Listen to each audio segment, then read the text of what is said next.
শুরু করছি আল্লাহর নামে, যিনি পরম করুণাময়, অতি দয়ালু। কসম চঞ্চাবায়ুর, অতপর বোঝা বহনকারী মেঘের, অতপর মৃদু চলমান জলযানের, অতপর কর্ম বন্টনকারী ফেরেশতাগণের। তোমাদের প্রদত্ত ওয়াদা অবশ্যই সত্য, ইনসাফ অবশ্যম্ভাবী। পথবিশিষ্ট আকাশের কসম, তোমরা তো বিরোধপূর্ণ কথা বলছ। যে ভ্রষ্ট, সে থেকে মুখ ফিরায়। অনুমানকারীরা ধ্বংস হোক। যারা উদাসীন, ভ্রান্ত, তারা জিজ্ঞাসা করে, কেয়ামত কবে হবে? যেদিন তারা অগ্নিতে পতিত হবে। তোমরা তোমাদের শাস্তি আস্বাদন করো। তোমরা একেই ত্বরান্বিত করতে চেয়েছিলে। খোদাভীরুরা জান্নাতে ও প্রশ্রবণে থাকবে, এমতাবস্থায় যে তারা গ্রহণ করবে যা তাদের পালনকর্তা তাদেরকে দেবেন। নিশ্চয় ইতিপূর্বে তারা ছিল সৎকর্মপরায়ণ। তারা রাত্রির সামান্য অংশেই নিদ্রা যেত। রাতের শেষ প্রহরে তারা ক্ষমা প্রার্থনা করত, এবং তাদের ধন সম্পদের প্রার্থী ও বঞ্চিতের হক ছিল। বিশ্বাসকারীদের জন্য পৃথিবীতে নিদর্শনাবলী রয়েছে, এবং তোমাদের নিজেদের মধ্যেও। তোমরা কি অনুধাবন করবে না? আকাশে রয়েছে তোমাদের ঋক ও প্রতিশ্রুত সবকিছু।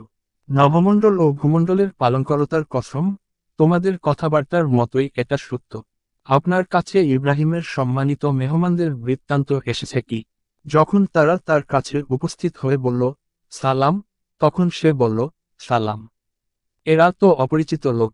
অতঃপর সেই গ্রহে গেল এবং একটি কৃতপক্ষ মোটা গোবৎস নিয়ে হাজির হল। সেই গোবৎসটি তাদের সামনে রেখে বলল, তোমরা আহার করছো না কেন? অতঃপর তাদের সম্পর্কে সে মনে মনে ভীত হল। তারা বলল, ভীত হবেন না। তারা তাকে একটা জ্ঞানীগুণী পুত্র সন্তানের সুসংবাদ দিল। অতঃপর তার স্ত্রী চিৎকার করতে করতে সামনে এলো এবং মুখ চাপড়িয়ে বলল, আমি তো বৃদ্ধা, বন্ধ্যা। তারা বলল, তোমার পালনকর্তা এরূপই বলেছেন। নিশ্চয় তিনি প্রজ্ঞাময়, সর্বজ্ঞ। ইব্রাহিম বলল, হে প্রেরিত ফেরেশতাগণ, তোমাদের উদ্দেশ্য কি? তারা বলল, আমরা এক অপরাধী সম্প্রদায়ের প্রতি প্রেরিত হয়েছি, যাতে তাদের উপর মাটির গিলা নিক্ষেপ করি, যা সীমাতিক্রমকারীদের জন্য আপনার পালনকর্তার কাছে চিহ্নিত আছে।